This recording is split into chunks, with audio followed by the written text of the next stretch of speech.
Hey les amis, et oui, je n'ai plus de casquette. Alors je ne l'ai pas perdu, je ne l'ai pas vendu, je ne l'ai pas jeté, juste parce que ça y est, c'est le signe. L'OM est parti dans le mercato et l'OM commence à offrir de grosses offres avec beaucoup de moulaga.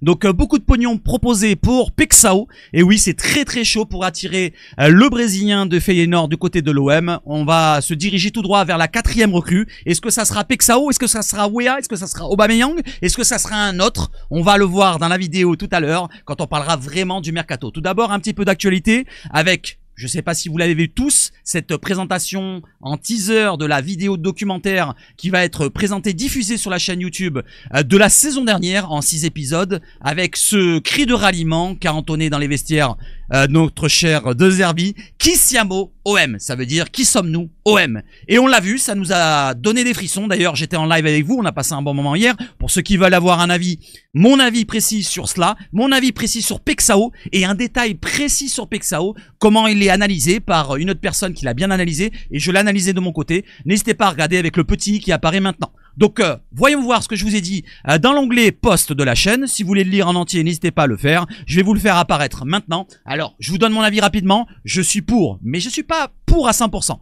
Alors, pour avoir mon vrai avis, vous avez juste à lire ceci et jusqu'au bout. Voilà, c'est un texte qui est assez long, mais c'est assez concret, assez détaillé. Pour ce cri de ralliement avant les rencontres, pour donner un petit peu de boost et faire une petite union avant toutes les rencontres au Vélodrome, je précise. Donc vous êtes pour l'instant avec 144 votes, c'est pas énorme, je vous incite à voter sur le sondage qui est dans l'onglet post, pour l'instant à 81% pour et à 19% de contre. Donc vous êtes plutôt positif dans le sens de vouloir l'installer et l'instaurer avant les rencontres. Donc ce cri, vous voulez l'entendre? Je vais vous le mettre maintenant. Voilà, donc tout de suite, ça dure quelques secondes, écoutez bien, écoutez but. Chi siamo, Pier? Ouais. Chi siamo?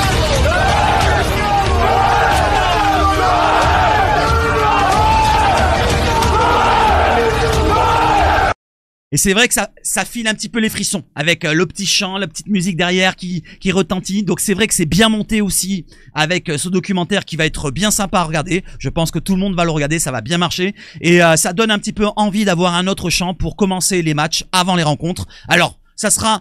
pas grave d'instaurer ça, voilà, pour certains supporters qui ne veulent pas perdre leur identité. C'est juste pour une courte période. Le coach est là pour une 2e saison, donc récompensons-le de sa belle saison de l'année dernière où il est resté jusqu'à la fin de saison et récompensons-le de cette manière-là. Ça lui fera plaisir, ça fera plaisir à beaucoup de personnes et ça fera une union dans le stade. Comme ça, si tout le stade retentit d'une même voix avant la rencontre, ça sera que mieux. Voilà, on se donne de la force ensemble. Moi, je veux qu'on reste unis jusqu'à la fin de saison. Je suis pas totalement pour, mais je reste quand même pour. Voilà. Allez, on enchaîne avec le mercato. On change d'écran. C'est parti. C'est maintenant. Et let's go. Cacao. Ou mercato.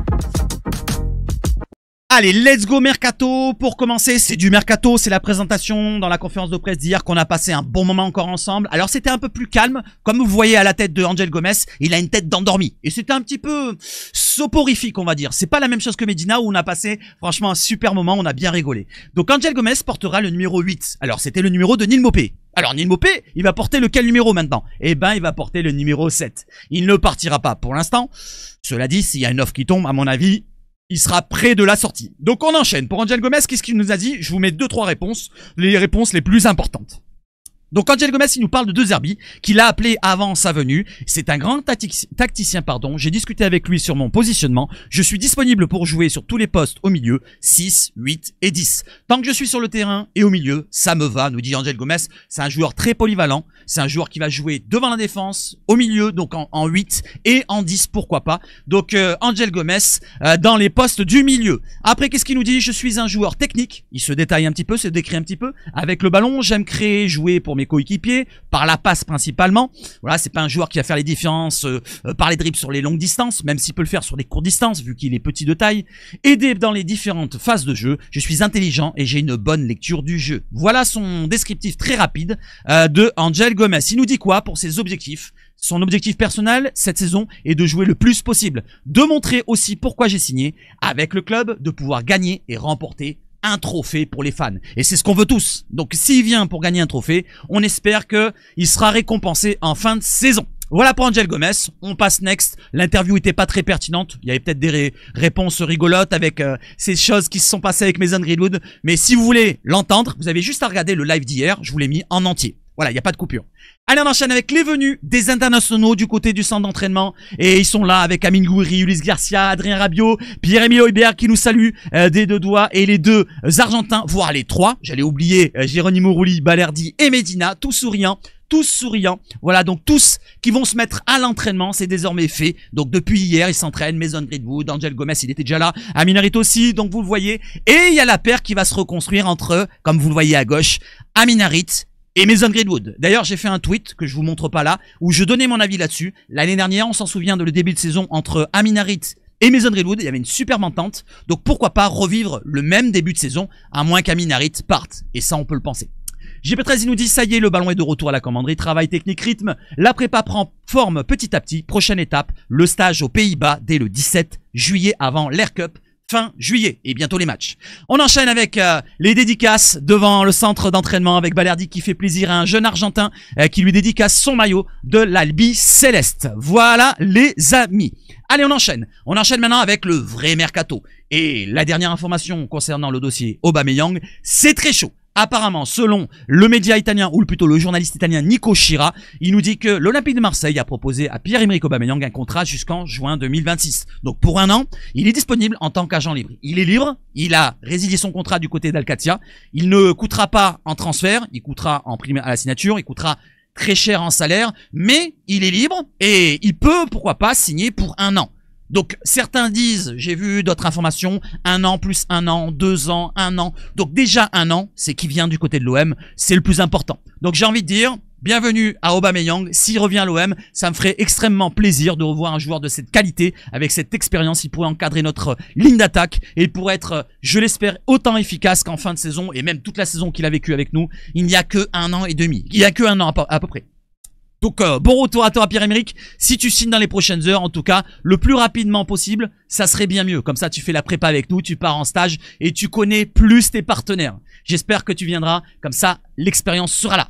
Un autre joueur qui devrait venir peut-être, Timothy Weah ou Pexao, parce que en parallèle, comme nous dit RMC Sport, en parallèle du dossier Pierre-Emerick Aubameyang, l'OM travaille toujours sur les venues de Timothy Weah et d'Igor Pexao. On va faire d'ailleurs le point sur le Brésilien et on y va tout de suite. Alors ça, vous l'avez peut-être pas vu, je sais pas si je vous l'ai montré hier, je me rappelle plus, mais je vous le recite encore une fois en très résumé. Igor Pexao, qui reste la priorité au poste d'ailier gauche pour l'Olympique de Marseille, Pexao est motivé à rallier l'Olympique de Marseille en raison de la présence de De Zerbi. Derrière, le Feyenoord joue la montre et ils espèrent plus que ce qu'a proposé l'OM, c'est-à-dire les 28 millions d'euros sur la seule offre. Apparemment, il n'y a pas eu d'offre de prêt, il n'y a pas eu de deuxième offre. Et mise sur le réveil du marché anglais. Donc les Néerlandais, ils misent sur le marché anglais parce que les Anglais ils peuvent mettre beaucoup d'argent. Donc attention, il faut peut-être pas trop attendre.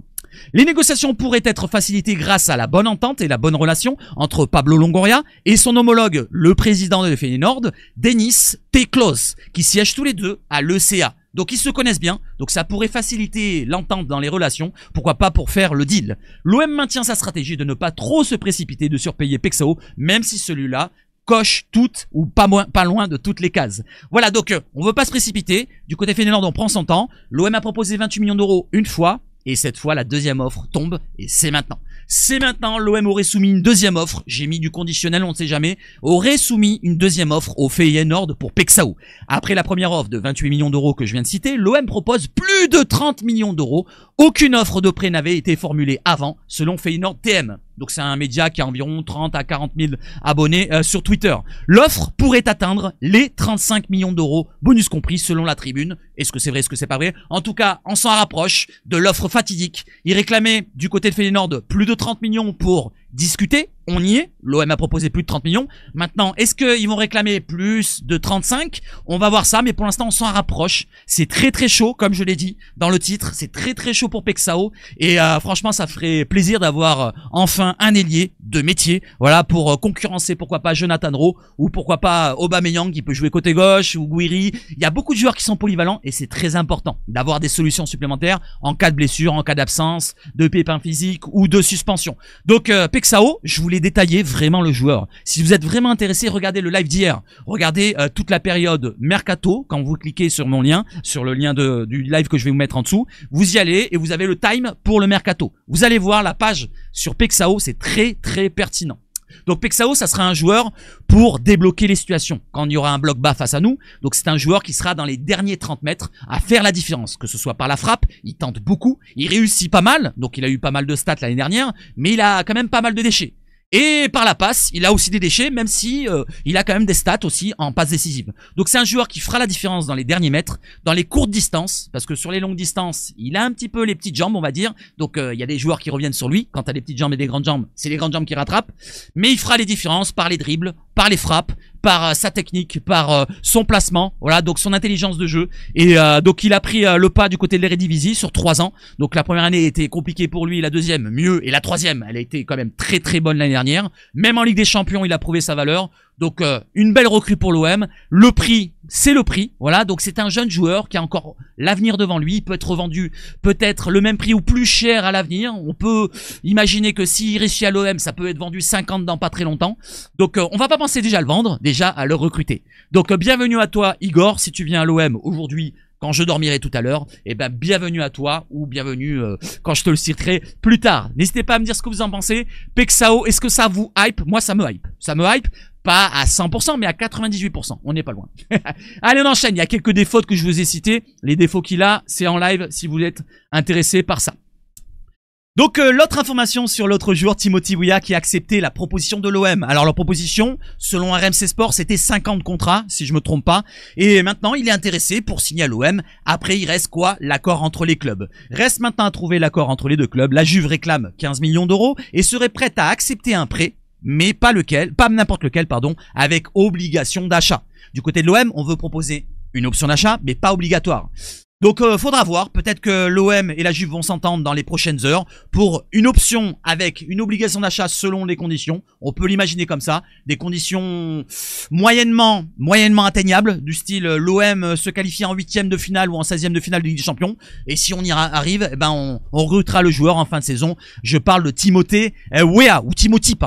C'est un joueur très polyvalent. J'ai bien détaillé pour les plusieurs vidéos que j'ai fait dessus. Donc n'hésitez pas à regarder les anciennes. Donc Timothy Weah, très très chaud pour l'OM. N'hésitez pas à me dire ce que vous en pensez. Mais en tout cas, moi je trouve que c'est intéressant. C'est un joueur qui a que 24-25 ans. Il est jeune, comme Pexao. Donc il est revendable si ça se passe mal. 15 millions d'euros pour un joueur de cet âge-là. Maintenant dans le football, c'est pas grand-chose. C'est un international des États-Unis, il jouait à la Juve, c'est pas le plus petit club du monde, donc c'est un joueur qui vaut une valeur. C'est pas comme il a dit Daniel Riolo qui vaut pas 15 millions d'euros. Daniel Riolo, il pense peut-être à ses parisiennes, mais qui reste tranquille avec l'OM. Donc il s'intéresse plutôt à ses parisiennes, qui parle avec du Gary, du Gachi là, tous les haineux anti-OM qui restent ensemble. Moi je vous parle du concret, les joueurs maintenant, ça vaut 10 millions, ça vaut 15 millions, ça vaut cher. Voilà, c'est le prix. C'est le prix du football actuel, il faut du pognon. Et on investit pour l'instant du pognon, même si, pour l'instant, si on regarde bien, le mercato, c'est des prêts, des joueurs libres. Il y a que Pexao pour l'instant qu'on offre de grosses offres. Et pourquoi pas Timothy Weah, même si c'est un prêt, sur quoi on parle. Voilà, donc on part sur un prêt. Donc n'hésitez pas à me dire ce que vous en pensez pour Timothy Weah, un joueur qui pourra compenser Murillo, Greenwood et même côté gauche. Allez, on enchaîne avec un autre dossier, Valentin Rongier. Je voulais montrer cette information-là hier. Je vous l'ai montré en live, avant-hier plutôt, en vidéo. Mais je vous le recite encore une fois pour vous dire que l'OM l'a mis sur le marché de transfert pour 10 millions de valeur, 10 millions d'euros. Donc il y avait Com qui était intéressé, mais c'est fini. Il y a maintenant Sunderland qui est intéressé et c'est chaud. Ça se réchauffe encore une fois. Vous allez voir après l'information d'après. Donc l'OM avait proposé une offre de prolongation de contrat qu'il a refusé au même salaire jusqu'en juin 2028. Son salaire c'est 330 000. Lui il veut 450 000 comme Kondogbia. Pour l'instant, on en reste au statu quo, point de vue prolongation. Il ne veut pas prolonger. Et du côté de la vente, eh ben, il y a un intérêt de Sunderland. On enchaîne avec, justement, Valentin Rongier ne devrait pas prolonger à l'OM. Selon Foot Mercato, ils nous disent, sauf retournement de situation, il ne prolongera pas à l'OM. Le club cherche une porte de sortie dès cet été et le dossier s'annonce complexe. Mais il reste 3 nouveaux clubs dont les noms n'ont pas filtré, qui ont pris des renseignements auprès de l'entourage du joueur. On avait parlé de Rennes, on avait parlé d'autres clubs, je me rappelle plus lesquels, n'hésitez pas à les citer. Un club allemand, je sais pas si je me trompe. Et on a cité maintenant Sunderland. Donc est-ce que ces clubs-là sont dedans? Je ne pense pas. C'est d'autres clubs encore. Donc il y a des intérêts. Au moins, on pourrait le lâcher cet été si bien sûr il veut pas prolonger. Parce que n'oublions pas, la politique sportive, depuis que Longoria est là, il a dit pas de joueur en fin de contrat qui reste qu'une année. Si tu as qu'une année, soit tu prolonges, soit tu es vendu, soit tu es écarté. Comme Mbemba. Tout ce qu'il a rendu service avant à l'OM, Valentin Rongier, merci. Mais tout le monde marche dans le même pas. Tout le monde est dans le même panier. On est d'accord ou pas? Moi, je suis d'accord. Je suis d'accord avec moi. Donc, pour Valentin Rongier, c'est pas terminé l'information que je vous ai citée. C'est Jordan Anderson. Donc, l'anglais qui était à Liverpool, qui est passé je sais plus dans quel club. Et bref, l'Anderson, il ne signera pas avec Sunderland. Pas l'Anderson. Anderson ne signera pas avec Sunderland. Donc, Sunderland, ils sont chauds. Les dirigeants du club anglais estiment que Valentin Rongier est une meilleure option, selon Sky Sport, avec Sunderland VF qui nous le cite. Donc, on peut se dire que ça se rapproche. Pourquoi pas pour un départ du côté de l'Angleterre. Il veut découvrir un autre championnat, une autre culture. Il veut manger, pourquoi pas, de la sauce à la menthe. Eh ben, je te conseille d'aller en Angleterre, mon cher Valentin. Et bonne chance à toi si tu pars. Voilà, je t'en voudrais pas. Merci Valentin. À bientôt. Allez, on enchaîne avec un autre joueur qui ne le remplacera pas, Valentin Rongier, malheureusement. Et Eki Fernandez, voilà, c'était ce joueur-là que beaucoup voulaient. Moi, je le voulais. Comme Valentine Gomez derrière, je veux de l'Argentina. Et c'est un Argentin, malheureusement, qui ne viendra pas du côté de l'OM. Selon Football Firares, qui relaye d'autres médias, comme Note Gip, je sais pas ce que c'est exactement, mais c'est un gros média. Eki Fernandez est sur le point de devenir un nouveau joueur de la Real Sociedad pour 20 millions d'euros. Une vingtaine de millions d'euros. Il y en a qui disent 22, 23. Donc une vingtaine de millions d'euros. L'OM ne s'est pas positionné dessus, l'OM n'a peut-être pas l'argent directement, ils veulent déjà se positionner sur le dossier Pexao et le finaliser, et après peut-être qu'ils se positionneraient sur le remplacement de Rongier s'il part. On verra à ce moment-là, pour l'instant, ben ça part du côté de l'Espagne. Je vais pas lui souhaiter du malheur, mais c'est dommage parce que du côté de l'OM, il aurait pu jouer en Ligue des Champions, alors qu'à la Real Sociedad, il jouera que la Liga. Même si la Liga s'est plus mis en avant que la Ligue 1, peut-être que l'Argentine va peut-être l'oublier. Je l'espère pas pour lui, mais on peut l'imaginer. Voilà pour Eki Fernandez et un autre joueur qui serait au milieu de terrain. Alors ça sera pas en remplacement de Rongier, mais en nombre au milieu de terrain, il nous faut de la profondeur. Oussem Aouar. Oussem Aouar, je vous l'avais cité le mois dernier dans les précédentes vidéos avant que je fasse ma pause. Lille et l'OM surveillent une ancienne star de Lyon. Donc c'est Oussem Aouar. 27 ans, donc on le voit en bas, il y a marqué actuellement à El Ittihad, le joueur de 27 ans dispose d'un contrat jusqu'en juin 2028. Arrivé il y a un an en Provence à l'AS Roma, l'international algérien aux 11 sélections et 3 buts serait valorisé à 9 millions d'euros, 8,5 exactement sur Transfermarkt. En Angleterre, Bournemouth viserait aussi le joueur, comme Lille et comme l'Olympique de Marseille. Je vous demande, je vais pas détailler le joueur, on le connaît tous. Pour vous, est-ce qu'on doit prendre Oussem Aouar? Est-ce qu'on peut le prendre? Ou est-ce qu'on fait next? On passe à autre chose. Voilà, n'hésitez pas à me dire ce que vous en pensez et pour combien vous prendrez Oussem Aouar si vous voulez le voir à l'OM. Allez, on enchaîne avec d'autres dossiers. Avec le dossier quoi, le dossier qui, le dossier qu'est-ce. Celui-là, c'est peu concret, c'est très farfelu. L'OM serait à l'affût pour recruter Dusan Vlahovic, selon l'Ophocien qui nous relaye tout au Mercato Web. Alors c'est très très farfelu. Mais je vous le lis quand même, on ne sait jamais. L'OM est intéressé, regarde de très très loin, j'ai envie de dire, de très très loin, la longue vue, de la longue vue, de la longue vue, de la... Ils sont très très loin. L'attaquant de la Juve en fin de contrat en 2026 ne semble plus entrer dans les plans des clubs turinois. Mais Marseille n'est pas le seul. Le FC Barcelone suivrait aussi le joueur. La Juve chercherait une porte de sortie à Vlahovic. L'OM tente un gros coup en attaque, point d'interrogation. Selon les informations reliées par Tutto Mercato Web, l'Olympique de Marseille suivrait attentivement l'évolution de la situation. Le FC Barcelone aurait également coché le nom de Vlahovic, un dossier presque irréaliste, mais pas totalement à écarter. Moi j'ai envie de dire, c'est irréaliste et à écarter. Et c'est pour ça que vous voyez en bas, il y a un texte qui défile. Si Vlahovic vient à l'OM, et je le garde ce texte-là, je fais le trajet, moi, de chez moi, donc de Saint-Laurent, jusqu'au Vélodrome à Marseille. Il y a environ 182 bornes. On avait regardé hier un Mappy itinéraire, donc n'hésitez pas à regarder le live, on a bien rigolé. Donc je ferai même un parcours particulier pour ceux qui sont intéressés de voir le détail. N'hésitez pas à regarder le live. Donc je ferai tout à vélo. Voilà, tout à vélo, avec des petits apéros de temps en temps. Allez, on enchaîne. Vlahovic, je pense pas que ça sera faisable par rapport à quoi? Par rapport à son gros salaire. Regardez, il a un salaire de 22 millions d'euros par an. Il ne veut pas baisser son salaire du côté de la Juve, à moins que, on prolonge au même salaire. Eh ben non, il veut pas rester du côté de la Juve. Donc s'il part, il aura un énorme salaire. Peut-être pas 22 millions, mais peut-être 15 millions. Vous voyez ce que je veux dire? Peut-être 12. Et nous, on peut pas se permettre d'aller même jusqu'à 8. Vous voyez ce que je veux dire? On est très loin du but. On est très loin du compte pour attirer un joueur de ce domaine-là. À moins on paye une petite partie du salaire, mais comme il lui reste qu'un an de contrat à la Juve, c'est pas possible. Donc Vlahovic, j'ai envie de dire next, mais s'il vient, J'irai en vélo. Allez, on enchaîne avec un autre dossier. Hendrik, lui aussi un joueur d'un gros club du Real Madrid qui ne joue pas beaucoup. Il est très jeune, il a 18-19 ans si je me trompe pas. Donc il s'est blessé et il décide de rester du côté du Real pour s'imposer aux yeux du nouveau coach de Alonso. Alonso, je crois. C'est Xabi Alonso, c'est ça. Xabi ou Xavi? Je confonds à chaque fois. N'hésitez pas à me le dire. Xabi, je crois. C'est un B. Non, V. Bon, bref. Donc aux yeux du nouveau coach de Real, il veut s'imposer. Il est blessé actuellement. Donc il va rester du côté du Real. Malheureusement, le Real voulait le prêter, lui il ne veut pas partir. Donc c'est dommage, l'OM regardait de loin comme ça, était intéressé pour un prêt, non, il viendra pas. Je préférerais qu'on prenne Aubameyang pour le même compte. Allez, on enchaîne. Hendrik, c'est terminé. Et un autre joueur qui est terminé aussi, c'est Igaman. C'est cuit, selon Z Arcos, qui nous dit que pour l'OM, sauf énorme surprise, ce serait cuit. Alors, j'ai regardé les informations à droite à gauche. Ce serait Lille qui aurait déjà un accord contractuel avec le joueur. Donc, qui aurait la main sur ce dossier-là. Donc, Lille qui va attirer Igaman s'ils mettent l'argent qu'il faut pour attirer le jeune attaquant marocain. Pour Aguerd, la réflexion est plus longue que prévu. Beaucoup de clubs se sont positionnés. On en reste toujours au même tonneau, au même domaine. Aguerd, il veut un gros salaire. Aguerd va coûter cher, dans la vingtaine de millions d'euros.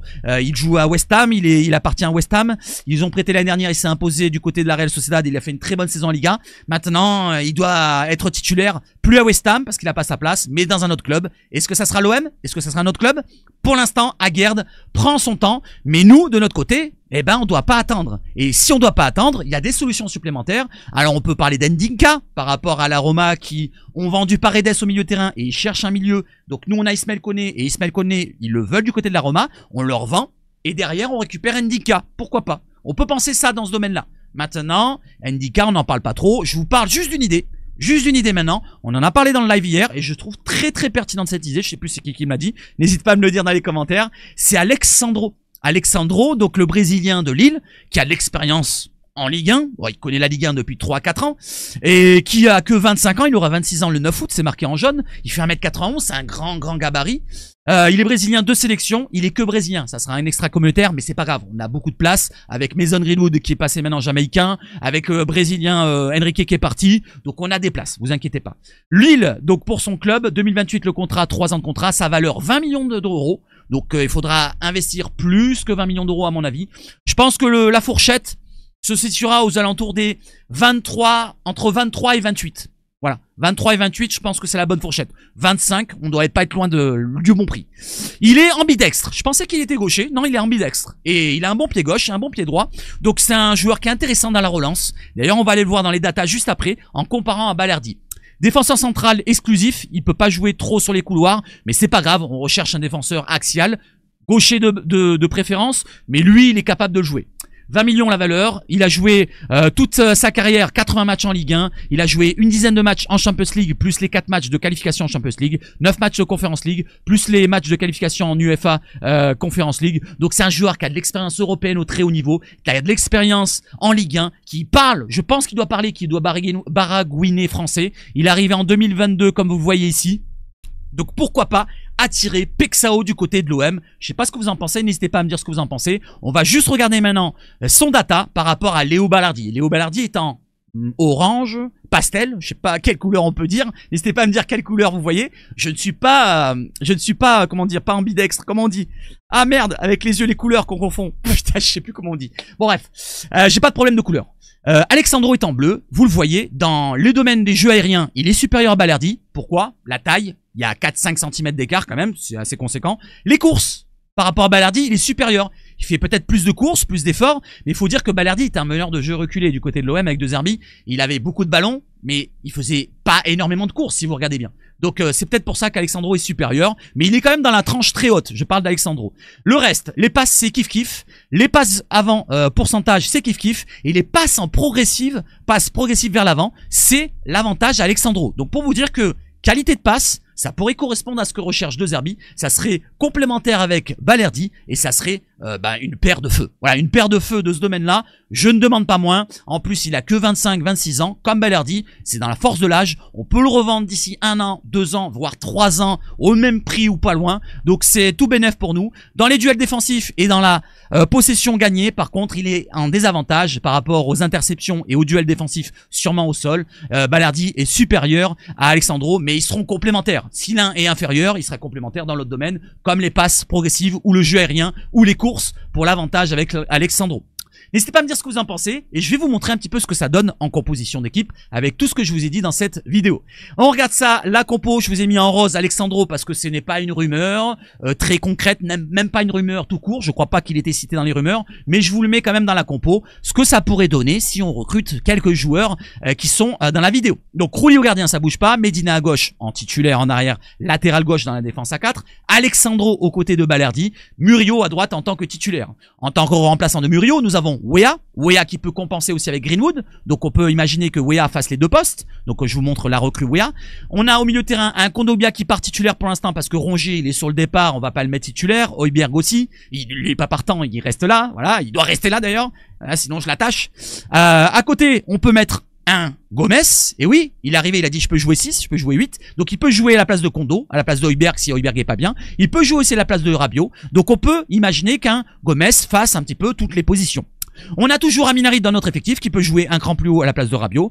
On a toujours Rongier qui est toujours là, il peut jouer à la place de Kondo ou de Højbjerg. Voilà, on a quand même ce qu'il faut pour l'instant au milieu de terrain. Je n'oublie pas aussi le jeune Nadir qui peut jouer quelques postes au milieu de terrain. Donc voilà un petit peu pour le milieu de terrain. Maintenant, passons aux ailiers. Les ailiers côté gauche, nous avons Pexao titulaire, je pense, qui partira, à moins que je me trompe et De Zerbi soit sur la méritocratie et qui mettent le meilleur, peut-être ça sera Jonathan Rowe au début. N'oublions pas l'adaptation, il faudra prendre ça en compte. Jonathan Rowe a un an d'avance sur Pexao s'il vient du côté de l'OM et peut-être que Rowe sera meilleur au début de saison que Pexao.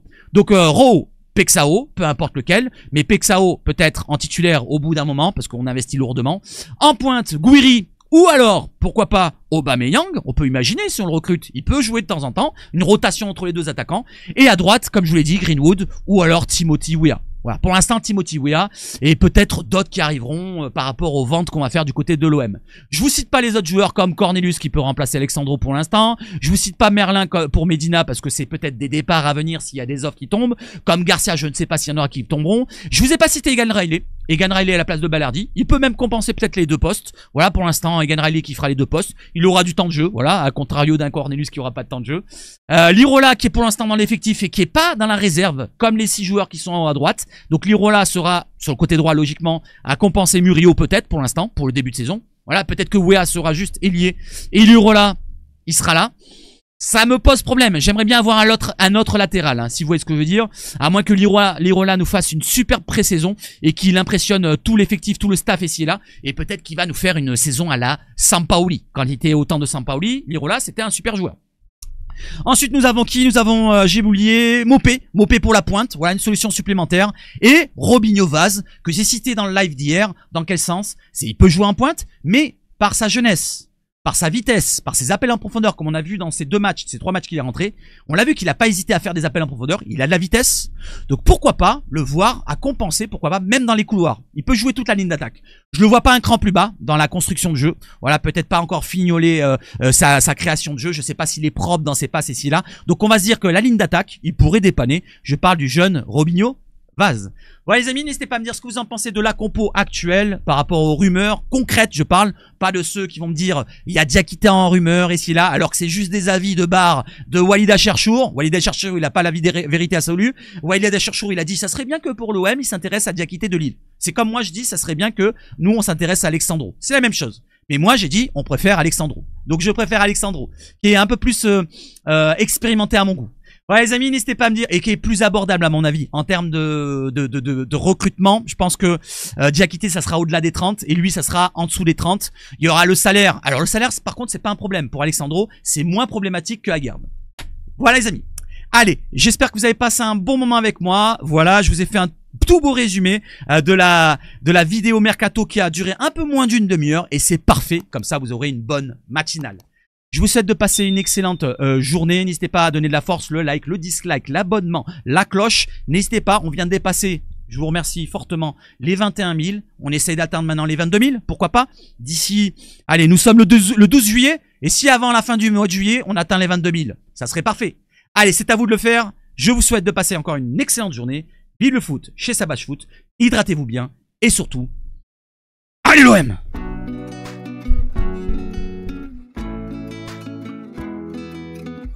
Eh, tcha tcha tcha